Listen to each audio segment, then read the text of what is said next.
Bueno, pues vamos a empezar. Bueno, en primer lugar, gracias a Alejandro, que es fisioterapeuta, porque yo quería hablar de fracturas de cadera y personas mayores, pero luego pensé, bueno, yo soy terapeuta ocupacional, puedo intervenir, pero creo que el pack fisioterapia y terapia ocupacional en una rehabilitación de cadera en personas mayores es el tándem perfecto, ¿no? Perfecto. Además, el trabajo del fisioterapeuta es fundamental en la fractura de cadera. ¿Y quién mejor que tú, pues para hablarnos de fracturas de cadera, la verdad? Entonces, bueno, os presento a Alejandro Buldón, él es fisioterapeuta y, bueno, hace un montón de cosas. Bueno, háblanos tú de todo lo que haces. Bueno, pues yo soy fisioterapeuta, trabajo desde hace muchos años con personas mayores Ujú. y desde hace unos años también me dedico un poquito al tema de la formación y de la divulgación en el ámbito de la fisiogeriátrica, porque bueno, pienso que es un ámbito que está poco desarrollado en redes sociales y cada vez hay más investigación y entonces, bueno, pues me apetecía hacerlo y estoy en ello, estoy un poquito en ello, sí. Ujú. Además, Alejandro es un experto, tiene con nosotros un curso que es de actividad física y envejecimiento, que a lo mejor en próximos directos también deberíamos de hablar de actividad física y envejecimiento, que además eres experto en eso. Bueno, pues empezamos el AID Conecta de hoy y todo tuyo, el espacio. Bueno, muy bien. Bueno, pues primero me gustaría hacer una pequeña introducción sobre la fractura de cadera, luego hablaríamos un poquito de movilización precoz, del tratamiento propiamente de fisioterapia en domicilio y bueno, luego ya iremos viendo un poquito según el tiempo, pero bueno, otra vez a lo mejor hablar un poquito de osteoporosis, de caídas y a lo mejor hacer un pequeño resumen de buenas prácticas. Vale, genial. Y para empezar, lo que hay que dejar claro es que la fractura de cadera es la más severa de las fracturas osteoporóticas, ¿no? Y puede tener un impacto muy grande en la vida de la persona, en la vida de su familia, de sus cuidadores, además del gasto sanitario que conlleva. Hay que decir y dejar claro que la mayoría de las fracturas de cadera ocurre tras una caída. No, este es el mito que existe de que la fractura, o sea, la cadera se ha fracturado y luego se ha caído. Esto puede suceder, pero el porcentaje es mínimo comparado con el otro. Más de un 90 y pico por ciento sucede después de una caída. La Pero mayor, la, ma- una cosa, también, sí, yo he vivido situaciones de fracturas patológicas incluso, sí, sí, sí, hem- sí. que personas que están un largo tiempo encamadas, hemos ido a hacer una transferencia y hemos visto la pierna y hemos dicho, ¿qué es esto? Sobre un hueso muy osteoporótico, eh, gestos del día a día pueden producir fracturas, efectivamente. Eso sí que puede ocurrir, claro que sí, claro que sí. Eh, la mayor frecuencia de las fracturas de cadera se produce en mujeres. En España, en una relación de 3 a uno, una relación de 3 a uno en España. Y las fracturas de cadera se están incrementando a pasos agigantados. En los años 90, en 1990, hubo en el mundo alrededor de 1,3 millones de fracturas de cadera, en el año 90, ¿no?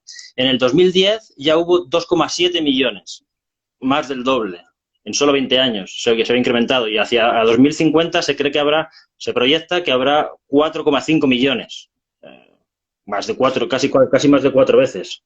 Y eso no crees que a lo mejor puede estar relacionado, porque al final cada vez vivimos más Eso con, es. con, con mayores, pues bueno, cuanto más vivimos, más osteoporosis si la tenemos podemos desarrollar, por ejemplo. Eso es, eso es. El envejecimiento de la población está claro que es uno de los elementos, de las claves en este aumento de las fracturas. Y sobre todo, aparte del envejecimiento y la aparición de la osteoporosis, es la disminución de los niveles de actividad física, incrementa el riesgo y el deterioro funcional incrementa el riesgo de las fracturas, claro. Sí, claro. Claro que sí. Y en muchos casos, además, hay que saber que las personas no recuperarán la funcionalidad previa de manera completa o necesitarán algún tipo de ayuda también para caminar. Hay estudios que dicen que un año después de la fractura, un 60% de las personas necesita ayuda para las actividades básicas de la vida diaria. Bueno, ya lo saben, comer, vestirse o ir al baño. Y hasta un 80% necesita ayuda con actividades más instrumentales, ¿no? De ir a comprar o conducir. Es un impacto muy grande, como podemos ver.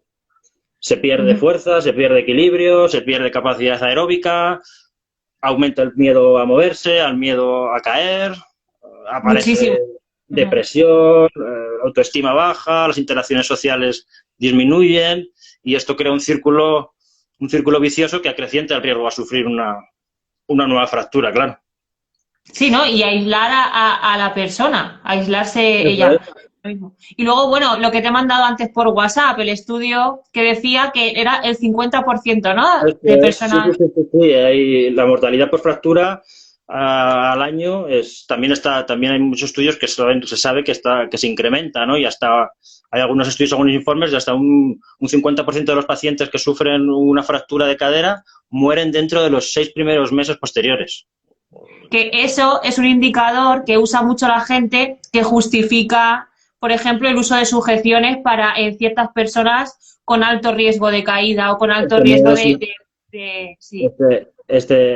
Muchas veces esta excusa de Sí, de bueno, que sí, sí, hay pero que la gente lo justifica así. hay que sujetar por esto, hay que sujetar por esto. Entonces, como vemos, pues es un impacto global, ¿no? El de las fracturas y Sí. es un círculo vicioso, es un círculo vicioso. ¿Y tú crees que, por ejemplo, la rehabilitación de una fractura de cadera, o sea, puede ser mejor o más rápida o más efectiva si verdaderamente se hiciera una intervención como multidisciplinar sobre la persona? Porque al final lo que estás diciendo afecta a nivel holístico de la persona, ¿no? Eso Sus relaciones sociales, dependencia, sus componentes físicos, miedo a caerse. por ¿Cuán- supuesto, por supuesto. Yo, como fisioterapeuta, puedo hablar de la parte de la fisioterapia, pero tengo que tener en cuenta todos esos componentes porque en función de la valoración, unos u otros van a estar interfiriendo en la rehabilitación. Entonces Sí. necesitamos el apoyo de otros profesionales en la mayoría de los casos, en todos los casos, o al revés, Yo he o los terapeutas. Yo me he encontrado Sí, sí, fracturas de cadera que estaba el fisio con la persona en las paralelas, el terapeuta ocupacional observando cómo deambulaba para luego eso extrapolarlo a una VD, a lo mejor, yo qué sé, el baño o el vestido, y psicología, la psicóloga o el psicólogo trabajando el miedo a caerse. sí, sí, sí, este trabajo, Me flipaba este trabajar así. trabajo es muy potente, es un trabajo muy potente, claro que sí, esa posibilidad de trabajar de manera interdisciplinar es muy potente y muy beneficioso para el paciente, claro que sí. Sí, sí. Bueno, y te dejo continuar, que te interrumpo No, todo el vale. rato. No, no, está muy bien, no, no.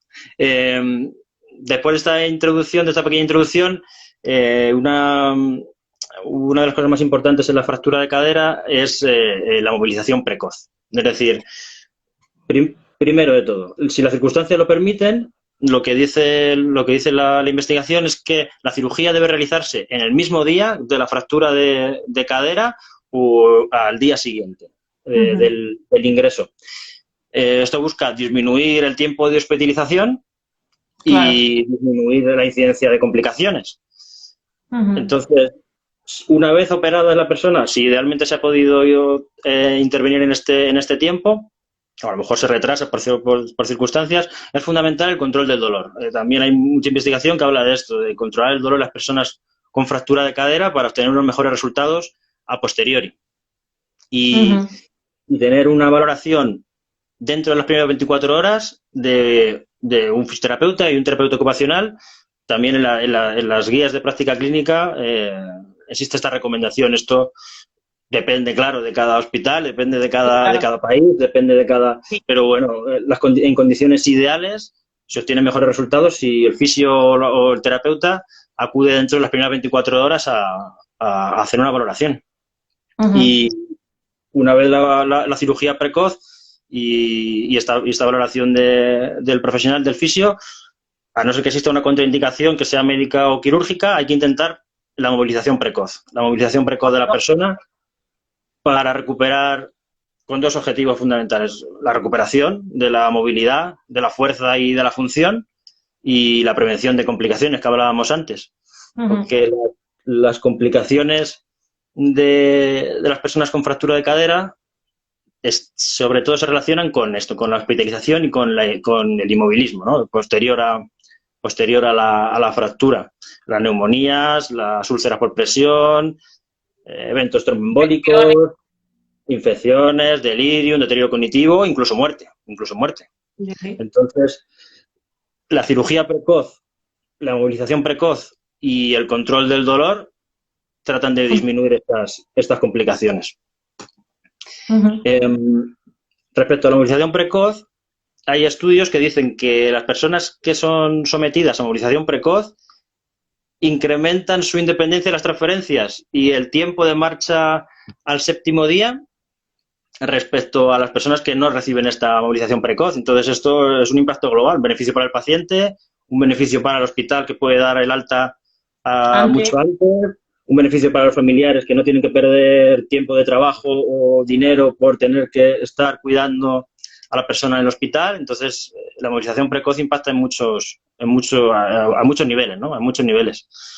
Y una cosa, ¿tú crees que el sistema, es una pregunta, el sistema está preparado para atender esta movilización precoz? Por ejemplo, en domicilios. No lo Porque creo. yo me encuentro personas con fracturas de cadera en los domicilios que lo único que me dice la hija es, por favor, quiero que vuelva a andar. Y te encuentras una fractura con una intervención y una evolución de 6 meses que dices tú, ¿qué voy a hacer? Ya es difícil en los hospitales, aunque hay muchos hospitales que cada vez más se sabe, pero claro, una vez hecho el alta, es difícil que o tienes una atención a domicilio de manera particular o esto es Sí que es cierto que en residencias con los fisioterapeutas es mucho más fácil, evidentemente. Es más fácil. Si seguimos en el HOSPI y para ir terminando con la movilización precoz en el hospital, para empezar es muy sencillo simplemente y muy bueno, simplemente la transferencia de la cama a la silla puede ser un comienzo perfecto. Y aprender o enseñar con el fisio, con la terapeuta, a usar los productos de apoyo para la movilidad puede ser un comienzo perfecto, ideal. El primer día podemos intentar esto y con el resto de los días, en función de los días de hospitalización, se puede empezar enseguida con movilidad, con fortalecimiento, de acuerdo a la persona, con equilibrio, los primeros 1, 2, 3 días e incluso a partir del 4º día, marcha, se puede intentar la marcha antes, pero bueno, por poner unos límites, la marcha, la transferencia, que son a lo mejor más complicados, el manejo de escaleras, a partir del 4º día se puede también intentar y se debe hacer porque, lo hemos dicho, todos los beneficios que tiene anteriormente. Y una pregunta, que me van surgiendo preguntas, así. Si la persona tiene deterioro cognitivo, evidentemente esto se dificulta. La persona tiene deterioro cognitivo, sí. ¿No crees que a lo mejor habría, digo yo, que yo estoy pensando, integrar en ese proceso de rehabilitación o de movilización precoz a los profesionales de atención directa para que contribuyan a esto? Sí, totalmente. Hay, por supuesto, y formación, recibir y dar formación a los profesionales de atención directa sobre los beneficios, sobre las razones por las que se hace. Muchas veces algunas conductas no se llevan a cabo porque no sabe por qué es, ¿no? O no nos ponemos en la piel de la persona. Hay algunas iniciativas en España y a nivel internacional que tratan de atajar la movilización precoz, de fomentar la movilización precoz. Está la parálisis del pijama, el intentar acabar con la parálisis del pijama, ¿no? Que se dice que es cuando llegas al hospital, me pongo el pijama y aquí me lo den todas. Aquí yo soy el paciente y yo vengo a recibir y se adquiere ese rol, ¿no? Del paciente-paciente. Entonces, la pijamitis, que se llama, la parálisis del pijama, hay iniciativas que hablan de formar a los profesionales del hospital.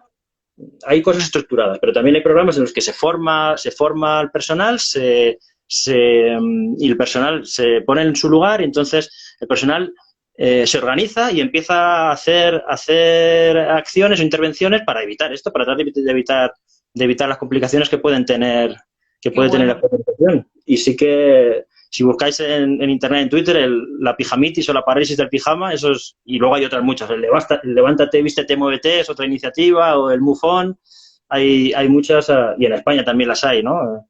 También que se llevan a cabo. Pero eso, con formación de los profesionales de atención directa, fundamental.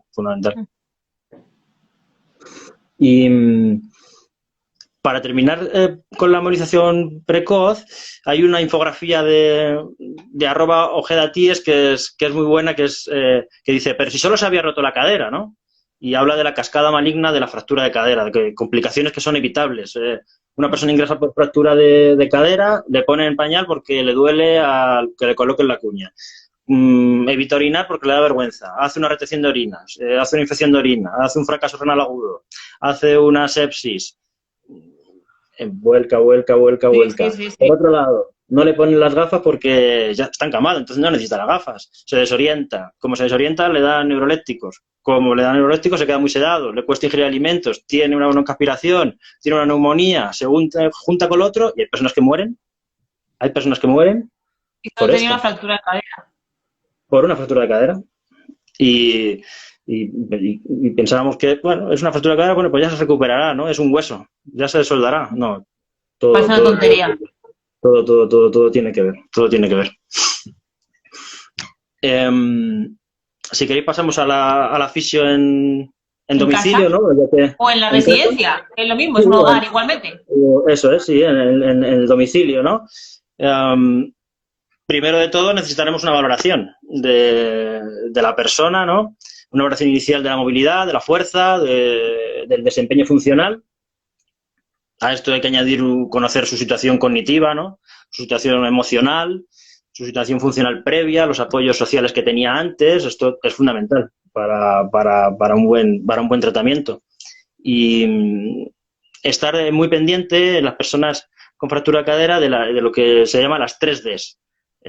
Demencia, delirium o depresión, que en personas recientemente operadas de cadera hay que estar muy pendientes de estas tres Ds porque pueden afectar lo que hablábamos antes, que pueden afectar a los resultados. Las personas que tienen delirium en el hospital pueden, aún siendo dados de alta al hogar o a la residencia, mantener este delirium durante unos días y entonces los psicólogos, terapeutas ocupacionales, fisios tienen que estar muy atentos a esto, o si se aprecia un deterioro cognitivo o un bajo estado de ánimo, esto va a influir.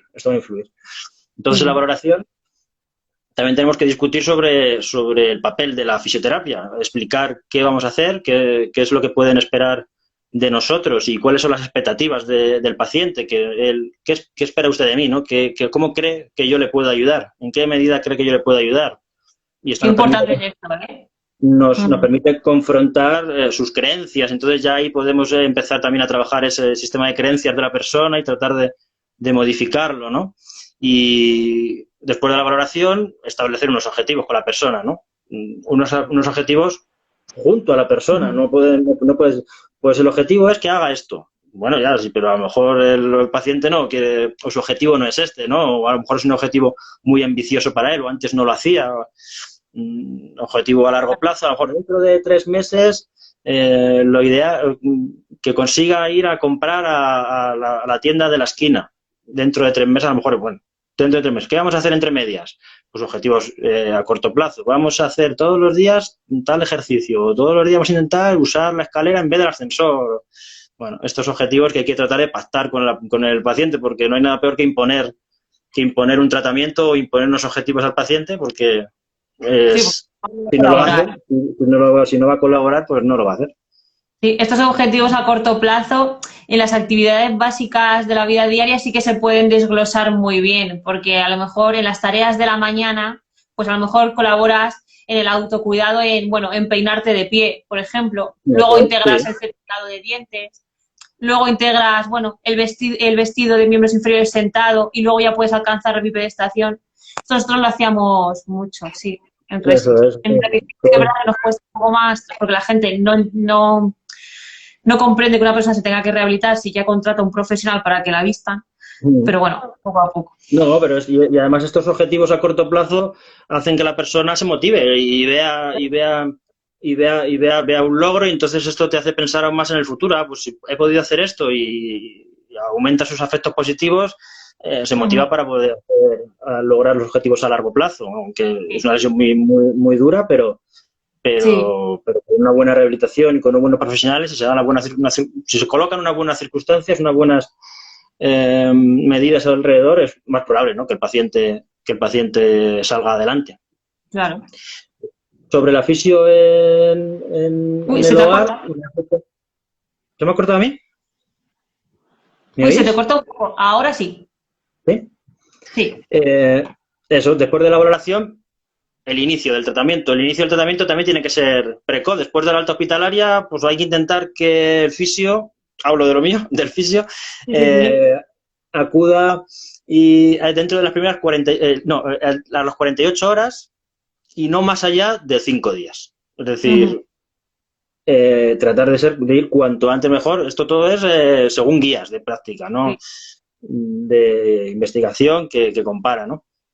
El inicio debería ser lo más precoz posible, y la duración va a depender mucho de las necesidades del paciente, de su contexto, de dónde viva, de su hospital, de su área. Bueno, es difícil de establecer, pero entre 6 semanas y 3 meses suele ser el tiempo necesario de actuación del fisioterapeuta. Los objetivos o las necesidades se pueden prolongar, o se pueden necesitar periodos más largos, porque se van a obtener resultados seguramente más a largo plazo. Hay personas que hasta el año a lo mejor no recuperarán todas sus capacidades. Entonces, si es necesario, pues se puede extender el tratamiento aún más.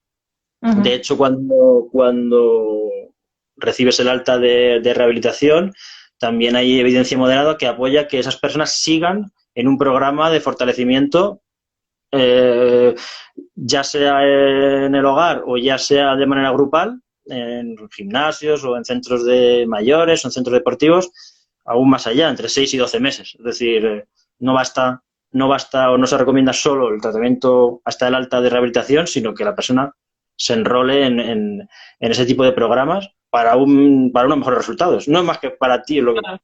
para la persona. Y es muy importante la labor de los fisios o la labor de los sanitarios sobre la adherencia, ¿no? Claro. Porque hay veces que pensamos, es que yo le digo al paciente que hay que hacer esto y no lo hace, entonces es culpa del paciente. No. Bueno, no. Bueno, el paciente tendrá su culpa, o su no culpa me refiero, pero, pero otra de las ramas que todos los sanitarios tenemos que trabajar es esta: la adherencia a los tratamientos, la comunicación, la ruptura de mitos de las personas, las creencias que tienen, para lograr adherir a los Yo, tratamientos. yo tengo ahí que un poco barrer para lo mío, ¿sabes? Sí, Y claro. es que los terapeutas ocupacionales tenemos una cosa, una herramienta que para nosotros es fundamental, y es la ocupación. Y la ocupación Eso, con significado es fundamental, y ayuda incluso introducir una actividad con significado en un proceso rehabilitador es fundamental. Entonces, por eso yo decía que el tándem fisioterapia es muy, muy eso bueno es. para rehabilitar, Sí, bueno, sí, sí, personas sí, sí, con... claro. Como decimos, efectivamente, es muy difícil que una persona que a lo mejor no está acostumbrada a hacer actividad física, después de la rehabilitación que ya ha sido dura y de todo lo que ha pasado, ahora tengo que iniciarme en un programa de ejercicio que yo nunca he hecho. Bueno, hay que dar mucho al coco, claro, los profesionales tienen que dar mucho al coco y efectivamente aprovechar las preferencias del paciente, sus gustos, la ocupación, efectivamente. Por Eh, ejemplo, una ama de casa. por Una ama de ejemplo. casa que toda su vida ha sido ama de casa, ese ha sido su trabajo, a lo mejor introducirla en un programa de ejercicio físico, pues no lo contempla. Pero sí Sí. que es verdad que a lo mejor volver a hacer esas tareas que le da su rol, su identidad, tender la ropa, si es que es fundamental, tender la ropa en estación y hacer a lo mejor cambios de peso, transferencias de peso, es muy bueno incluso. Sí, hay cosas muy chulas, hay programas muy chulos también que hablan de introducir la actividad física que eso lo hablamos en el curso nuestro, en las actividades de la vida diaria, ¿no? Hacer cambios en las dinámicas diarias, las rutinas diarias, para que, por ejemplo, si yo coloco la cubertería o cosas que voy a usar al diario en un cajón bajo, voy a tener que agacharme, hacer sentadillas, cada vez que quiero agacharme, coger un cubierto. O si coloco los vasos un poquito más altos en el hogar, me ayuda. Yo estoy haciendo puntillas, estoy haciendo trabajo de colocarme de puntillas para fortalecer la parte posterior de la pierna, ¿no? Entonces, eso también efectivamente es muy interesante, introducir, o si coloco... O si por ejemplo, hay también, cada vez que voy a pasar por el pasillo, se acuerda que hay que caminar un pie delante del otro, por ejemplo. Entonces, cada vez que pasa por el pasillo, en vez de caminar normal, no necesita ningún esfuerzo. Es decir, es lo que, bueno, a lo largo del día, a lo mejor voy a pasar por el pasillo 10 veces. Por las 10 veces que pase, voy a caminar un pie delante del otro. Y eso es un trabajo de equilibrio. Eso es lo que damos de dar al coco para adaptar el ejercicio. Muchas veces eso. Personas que nunca lo han hecho, es difícil. Claro, por eso sí que es verdad yo que es que a lo mejor es que yo meto mucha caña con esto, pero cuando hablamos de la adherencia al tratamiento, de la adherencia de quién a quién, ¿sabes? Eso es lo que yo muchas veces me pregunto. ¿Del profesional que ofrece lo mismo a todos o de la persona que se tiene que adherir a un tratamiento que no tiene nada que ver los ejercicios que le proponen con él y que no le ve sentido? Eso es. Hay que individualizar cada uno de los casos y encontrar para la persona el significado para que finalmente lo haga. El ejercicio es bueno si se hace. Si no se hace, pues ya puede. Este ejercicio ya puede ser el mejor del mundo. Y yo es el mejor para una fractura de cadera o es el mejor para una tendinopatía, pero si la persona no lo hace, pues ya puede ser el mejor. No lo hace. No le va a servir de nada. El mejor ejercicio, ahí también hablan de que el mejor programa de ejercicio en la mayoría de los casos es el que el paciente vaya a realizar. Sí, eso es. El que la persona vaya a realizar, ya sea, como hemos hablado antes, de adaptarlo al domicilio, a actividades del día a día, o una persona más motivada que quiera hacer actividades más vigorosas, pero el que vaya a hacer, el que realmente le motive y vaya a hacer. Eso es, sí. Efectivamente. Sobre el tratamiento en domicilio, hablamos de unas 6 semanas, 3 meses, y tendría que ser de fisioterapia entre 2 a 3 veces por semana según la tolerancia del paciente, según la tolerancia de la persona, de sus necesidades y también de la cantidad de personas de trabajadores, de profesionales que le atienden durante esa semana también, claro, porque si también está viendo o tiene que ser atendido por un psicólogo o el terapeuta ocupacional, a lo mejor es mucho 3 y hay que hacer 2, eso también hay que hablarlo con el paciente y adaptarse, porque como hablábamos antes también, la terapia ocupacional en la fractura de cadera es fundamental. La práctica, algunas guías de práctica hablan de evidencia moderada, de que el terapeuta tiene que trabajar en el hospital con el paciente desde el inicio y una vez dado el alta, al menos de 1 a 3 veces en el domicilio para trabajar directamente con la persona, al menos. Luego depende de eso. Claro, al final el terapeuta ocupacional lo que tiene que hacer es, por un lado, trabajar la independencia de la persona en sus actividades de la vida diaria, pero también facilitar el entorno. Porque la persona, mientras se está rehabilitando, tiene que seguir duchándose, tiene que seguir haciendo uso de su domicilio. Y el entorno puede ser facilitador o puede tener muchas consecuencias negativas, incluso en el proceso rehabilitador. Eso es. Porque si yo tengo una fractura de cadera, pero resulta que tengo una bañera y es que no me puedo bañar, pues tengo un problema. Tengo un buen problema. Entonces, claro, el terapeuta ocupacional ahí hace mucho... y la investigación también habla de la intervención del terapeuta ocupacional en la adaptación del entorno para la prevención de caídas. También, claro. Sí. Hemos hablado de la prevención, que es fundamental también. Pero es eso, la persona es descargada, dada de alta, va al domicilio, efectivamente, si no tiene a lo mejor el apoyo de un terapeuta ocupacional, que se fije y que atienda de manera individualizada a estar atentos a las posibles caídas que pueda haber por la iluminación, por suelos resbaladizos, por obstáculos, por entornos hostiles, entornos no facilitadores. Sí. Es fundamental y esto que hablamos es apoyado por estudios, por la ciencia, claro que sí. Sobre la frecuencia, entonces, de 2 a 3 veces de fisio y ahora me gustaría decir algunas claves del trabajo del programa de fisioterapia, ¿no? Porque evidencia sólida habla de la necesidad de una fisioterapia intensiva después de la alta hospitalaria, con énfasis en el entrenamiento de fuerza. El entrenamiento de fuerza de las personas con fractura de cadera es fundamental. Muchos años hemos oído que, bueno, se ha roto la cadera, pues usted lo que tiene que hacer es andar y caminar, y solo caminar. Y esto ha sido una cosa, sobre todo las prótesis de cadera, hay que caminar y poco más. Y los fisios no se planteaba más allá. Entonces, ahora la investigación te dice caminar es necesario, por supuesto, reeducar la marcha es necesario, pero el entrenamiento de fuerza y entrenamiento de fuerza funcional, es decir, de actividades del día a día, el levantarse de una silla, el levantarse de una cama, el subir escalones, el caminar sobre obstáculos, sobre bordillos, sobre escaleras.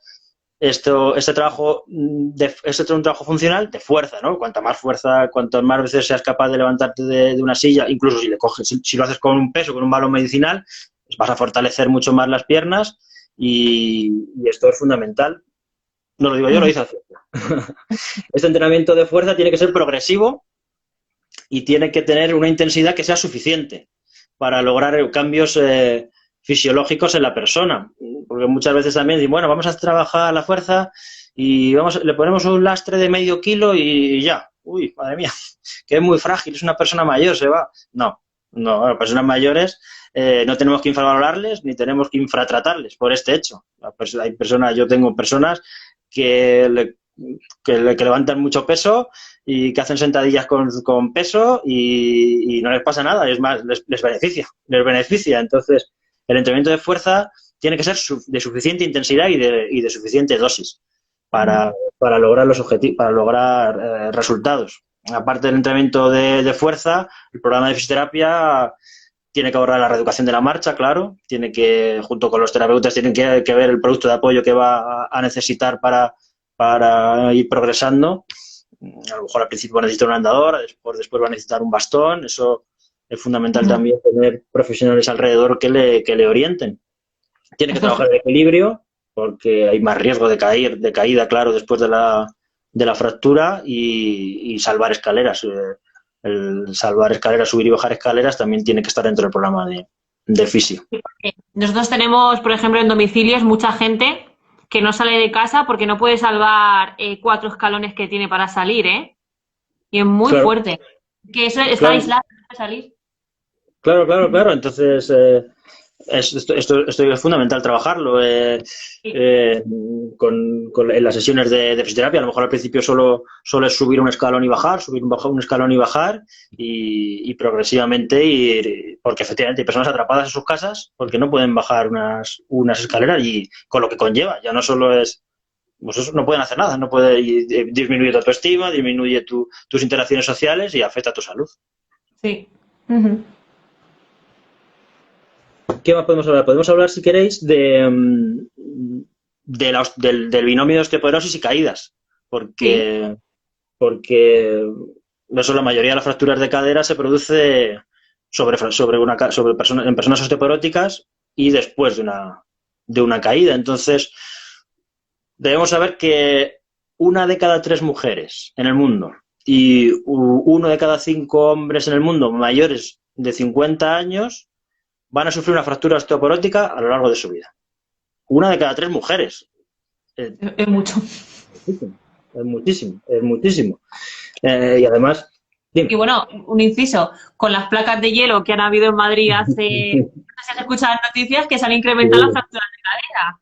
Se han incrementado un montón. Yo también lo veía en las noticias, lo veía en redes sociales, traumatólogos diciendo, quedaos en casa, ya si no es por el coronavirus, quedaos en casa por porque estamos con las urgencias hasta arriba, efectivamente, y caídas sobre una fractura, sobre una cadera osteoporótica, hay veces que es eso, que traumatismos leves, o lo que decíamos antes, un gesto de alguna actividad diaria puede provocar una fractura a nivel de la cadera, hay veces que alcanzando algo que está arriba de un armario se producen fracturas vertebrales con ese simple gesto, o un simple giro vertebrales, y de cadera igual, y de cadera puede ocurrir, y además sufrir una fractura por osteoporosis incrementa el riesgo de sufrir otra nueva fractura. Es decir, si tú has sufrido una fractura, hay estudios que hablan también de que duplica el riesgo de que en los próximos años o en el futuro sufras una nueva fractura. Entonces hay que poner mucho el inciso en no sufrir la primera. Hay que intentar también... Sí. Y en residencias lo sabemos. Cuando una persona se cae, aunque no se produzca ninguna fractura, sabemos que la siguiente caída puede estar cerca, como no estemos pendientes. Bueno, un predictor de caídas es haber tenido caídas antes, claro. Efectivamente. Entonces, cuando una persona se cae, las personas mayores se pueden caer, porque es habitual además que se caigan. En las residencias ahí también hablan de entre un 30 y un 50% de las personas se van a caer al menos una vez al año, pero no quiere decir que sea normal. O sea, que es habitual no quiere decir que sea normal. Porque hay intervenciones, y se sabe también que hay intervenciones de los equipos multidisciplinarios que pueden ayudar a prevenir pues muchas de las caídas, o todas a lo mejor, pero el número de caídas. Sí, eso es. El número de caídas. Entonces, y bueno, hay que actuar. Sí, eso, hay que actuar en la prevención a nivel multidisciplinar y también con productos de apoyo. No sé, vosotros no sé si donde trabajas usáis o habéis visto los protectores estos de cadera. Sí.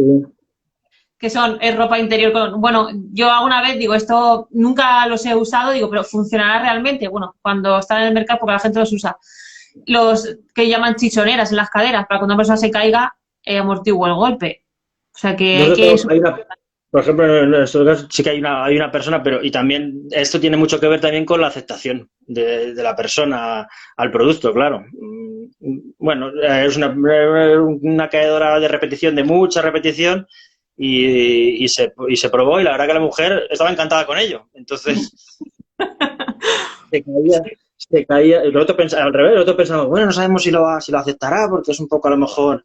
Bueno, la persona lo aceptó, y hay veces que estás dándole las vueltas a tanto que dices, bueno, por lo menos vamos a intentar esto a ver si por lo menos funciona, amortigua. Solo tenemos este caso, pero sí, claro, existe esa posibilidad. Uh-huh. El tratamiento del binomio, ¿no? De este binomio osteoporosis-caída, que hay que trabajar, una vez recuperada, por ejemplo, la fractura de cadera, hay que seguir trabajando durante 6 meses, de 6 a 12 meses, y más allá, cualquier persona mayor, y sobre todo una persona que ha sufrido una fractura o que tiene osteoporosis, tiene que trabajar en un programa de ejercicio que se llama multicomponente, que incida en el trabajo de fuerza y el trabajo de equilibrio para la prevención de caídas. Y en las personas con osteoporosis es muy importante el trabajo aeróbico en carga. Es decir, que la persona trabaje apoyando con impacto de los pies en el suelo. Caminar, aunque a veces puede no ser suficiente, pero bueno, hay personas que solo pueden caminar, entonces bienvenido sea. Pero si la persona puede tener un poquito más darle un poquito más de intensidad, correr, saltar, subir escalones, a practicar algún tipo de ejercicio. Esto depende, por supuesto, de la persona, algún tipo de deporte, me refiero ping-pong, tenis, baloncesto, a nivel, no a un nivel competitivo, sino a un nivel amateur o de ocio, claro. Pero lo importante es que haya impacto de los miembros inferiores para para estimular al hueso. Si la persona, ¿cuáles son ejercicios que no es que no sean recomendados, sino que no son lo que se dice osteogénicos? Son nadar y la bicicleta, el ciclismo, ¿no? No estás impactando con las piernas en el suelo. Entonces, ¿la persona le gusta nadar o le gusta ir en bicicleta? Por supuesto que siga, por favor, no digamos, no hay que hacer esto ahora. Pero hay que pensar, como profesionales tenemos que tratar de indicarle que tiene que complementarlo con algún tipo de trabajo osteogénico, porque la investigación habla de esto, de la necesidad de apoyar y de impactar contra el suelo para facilitar, para favorecer el mantenimiento de la masa ósea, porque eso es otra cosa importante. No hay que decirle a un paciente con osteoporosis que al hacer este ejercicio, al hacer este programa de ejercicio multicomponente, su densidad mineral ósea va a aumentar. Esto no está cierto, no está claro. El mensaje que es más realista es decir a la persona que su densidad se va a mantener, o va a ayudar a mantener, porque lo otro sería falso. No está comprobado. En personas sanas sí, sí que aumenta la densidad mineral ósea, pero en personas con osteoporosis no está claro. Entonces, un mensaje más realista es este. Va a ayudarte a mantener la densidad mineral ósea. Y una última cosa sobre la osteoporosis es que para finalizar, sobre la osteoporosis, el principal objetivo terapéutico en personas con osteoporosis es prevenir las fracturas. La osteoporosis no duele, y muchas veces la primera y la más devastadora consecuencia de la osteoporosis es una fractura, como de todo lo que hemos venido explicando, porque la osteoporosis es una enfermedad que no duele. Y piensan, me duelen los huesos porque tengo osteoporosis. Esto no es cierto. No, la osteoporosis no duele, pero cuando aparece es por esto, porque se ha producido una fractura y entonces ya la cosa se complica un poco. Sí. Bueno, y ahora nos vas a hablar de buenas prácticas. Sí. Si queréis, para terminar, un pequeño resumen, un pequeño compendio de buenas prácticas para abordar una fractura de cadera, ¿no? Como hablábamos al principio, el control del dolor tras la intervención, el control de la herida quirúrgica para prevenir infecciones de la herida quirúrgica, para evitar infecciones del sitio quirúrgico. Esto ocurre. Y entonces hay que estar muy pendiente de esto, porque para algunas personas incluso es letal, porque es volver otra vez a una hospitalización. Y entonces esto es muy complicado.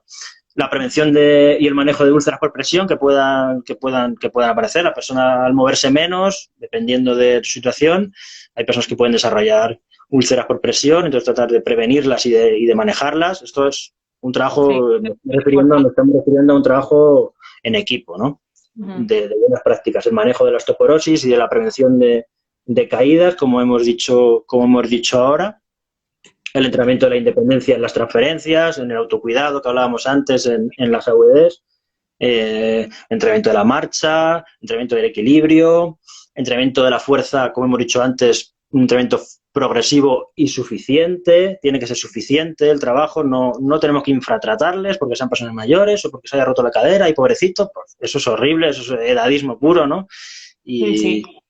Y esto no tiene cabida en una terapia o en una fisio actual, moderna, ¿no? Para modificaciones en el entorno que hablábamos antes también, de seguridad y adaptación del entorno. Todos los profesionales sanitarios tienen que estimular a la persona para que se adhiera a un estilo de vida saludable. En este sentido, yo recomiendo a todos que acudáis a las nuevas guías que ha sacado la OMS a finales del año pasado, a finales de 2020. Después de 10 años, la OMS actualizó sus guías de actividad física para todos los grupos de edad, y hay algunas novedades muy interesantes, y para personas mayores hay algunas y hablan mucho del trabajo multicomponente para prevención de caídas. Y os animo a que lo miréis en internet, en cualquier búsqueda en Google se aparece, o si queréis cualquier cosa, por cierto, cualquier cosa de la que queráis comentar o lo que sea, yo estoy disponible para vosotros. Me buscáis en internet, que estoy seguro enseguida con mi nombre me podéis encontrar. Al final dices tu correo, por si alguien te quiere contactar. Sí, vale, también. Dos últimas cosas que hay que tener en cuenta: que tras la operación de la fractura de cadera se pueden producir cambios, como hemos dicho, hay cambios funcionales, ¿no? Se empeora la funcionalidad, puede haber cambios en la medicación, puede haber cambios en el estado cognitivo, y todos los profesionales tenemos que avisar a la persona y a la familia y a los cuidadores de que si la persona conduce, hay que tener mucho cuidado porque puede aumentar el riesgo de accidentes en personas mayores que conducen.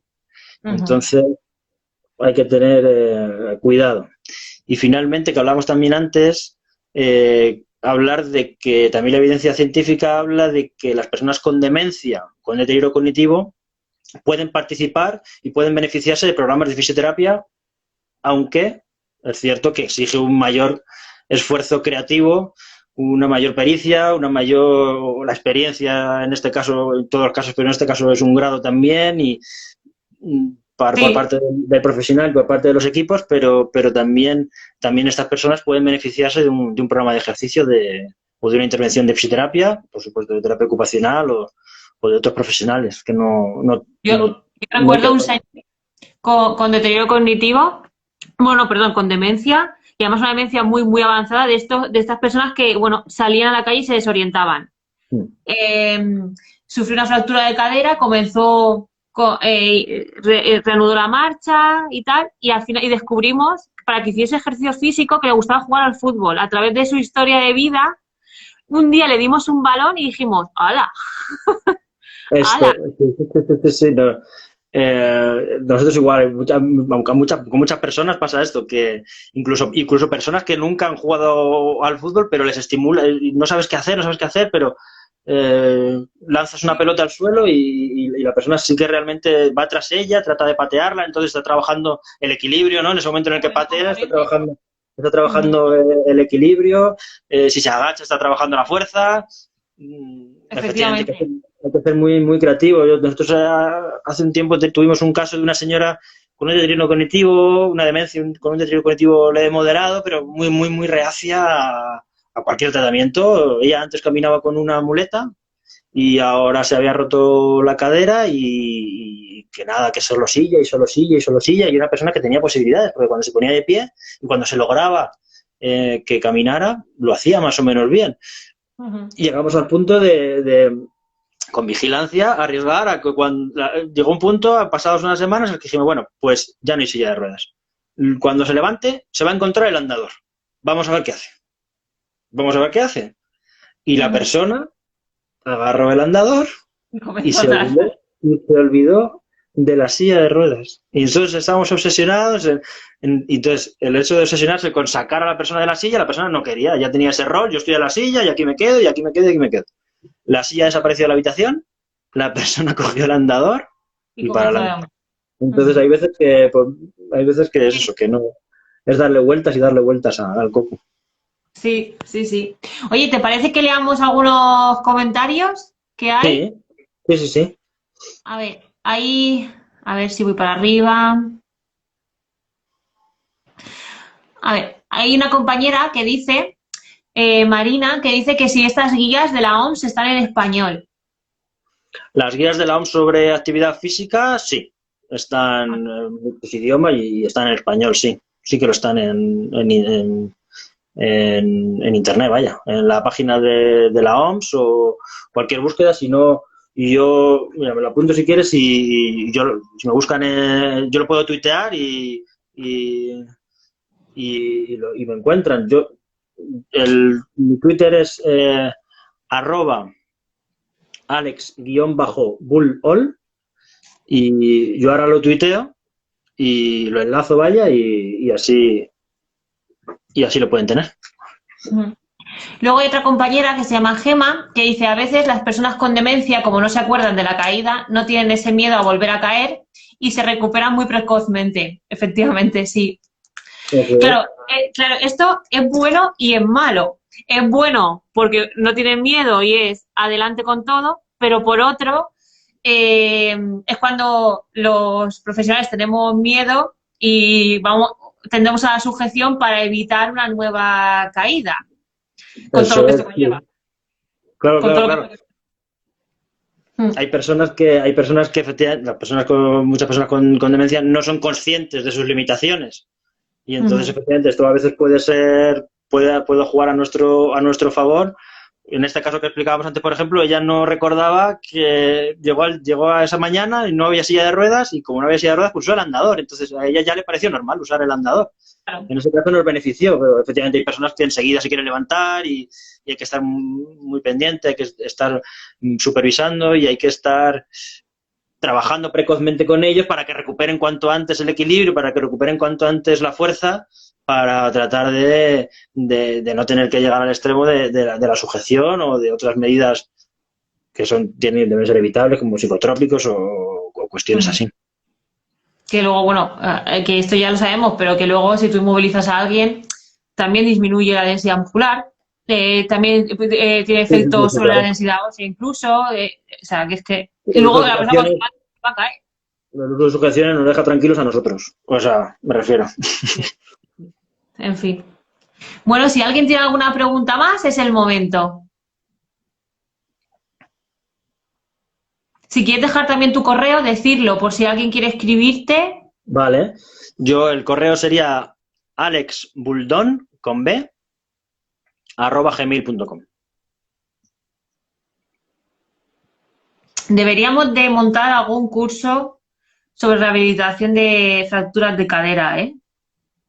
Buscar algún psicólogo y hacer ahí un contenedor. Hay formación, hay una gran necesidad de formación en el ámbito, tú ya lo sabes también, vosotros lleváis a cabo mucha formación, pero es completamente necesaria una formación más específica para el ámbito de la geriatría. Y en el ámbito de la geriatría, que mucha gente trabaja en residencias, también para el ámbito de las residencias, que es un colectivo de mayores diferente al que vive la comunidad. Entonces... Bueno, es diferente, pero yo te voy a decir una cosa, cada vez, ahora que nosotros hemos cambiado de resis a domicilios, me encuentro situaciones que digo, es que la gente, tras este confinamiento, madre mía, madre mía, necesitan fisioterapia, atención psicológica, de todo, de todo. Sí. Bueno, pues como no hay más preguntas, yo creo que vamos a terminar. Muchísimas gracias, Alejandro. Muy bien. Mira, te dicen, ¿alguna guía sobre la reeducación de la marcha en personas con fractura de cadera? Andrea. ¿Hay alguna sobre reeducación de la marcha específicamente? Ahora mismo no sabría decir, pero si queréis, yo igual tuiteo también la guías sobre las que toda esta información se basa y la puedo compartir también ahí en Twitter, porque a lo mejor no habla solo específicamente de reeducación de la marcha, pero puede dar a las personas muchas ideas sobre rehabilitación, que incluirá la reeducación de la marcha, pero también todo lo demás, ¿no? Vale, sí, más seguro. Sí, yo lo tuiteo. Mira, estos días, pues sí, eso, durante estas horas o tal, pues puedo compartir enlaces ahí acerca de todo lo que hemos hablado y ahí a lo mejor pueden verlo. Vale, genial. Si me buscan en Twitter, me encuentran. Vale. Bueno, pues nada, muchas gracias por tu tiempo, por tu atención, por tu trabajo, que siempre estás dispuesto a colaborar con nosotros. Nada, muchas gracias a vosotros. Y nada, estamos en contacto porque tenemos que hacer muchas cosas. Muy bien, claro que sí. Muchas gracias a todos por habernos escuchado y cuidaros todos, por favor. Gracias a todos. ¡Ay! Repite el tweet. Dice. El Twitter. Sí. @alex_bullall. Vale. Pues ya está. Ahora sí, nos vamos. Vale. Adiós. Adiós, muchas gracias.